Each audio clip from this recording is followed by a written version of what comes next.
ایک واقعہ ہے کہ 3 آدمی پیدل چلے جا رہے تھے کہ انہیں بارش نے آ لیا۔ انہوں نے پہاڑ میں ایک غار کی پناہ لی تو اچانک ان کے غار کے منہ پر پہاڑ سے ایک چٹان آ گری اور ان کے اوپر آ کر انہیں ڈھانک دیا۔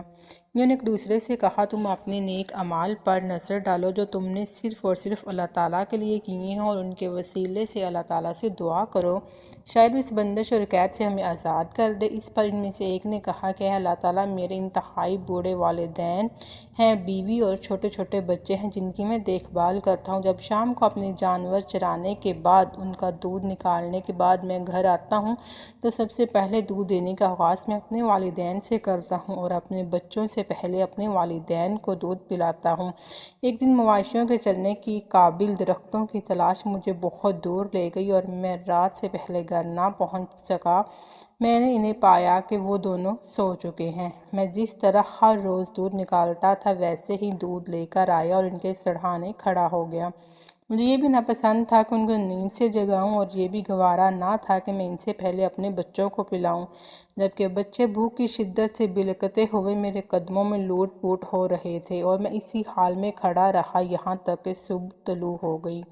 اے اللہ تعالیٰ، اگر تو جانتا ہے کہ میں نے یہ عمل صرف اور صرف تیری رضا کے لیے کیا ہے تو اس غار کے بند منہ میں اتنا سوراخ کر دے کہ ہم آسمان کو دیکھ سکیں۔ اللہ تعالیٰ نے اس میں ایک سوراخ کر دیا کہ وہ آسمان کو دیکھنے لگے۔ اب دوسرا ساتھی کہنے لگا کہ اللہ تعالیٰ، میری ایک چچا زاد تھی، میں اس سے وہی شدید محبت کرتا تھا جو ایک مرد عورت سے کرتا ہے۔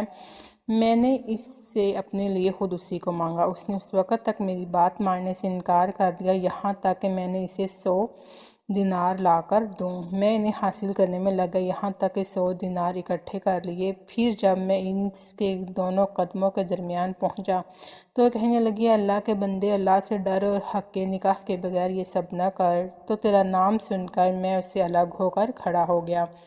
اللہ تعالیٰ، اگر تو جانتا ہے کہ میں نے تجھے راضی کرنے کے لیے کیا تھا تو اس میں اور زیادہ سوراخ کر دے۔ اللہ تعالیٰ نے ان کے لیے اور زیادہ سوراخ کر دیا۔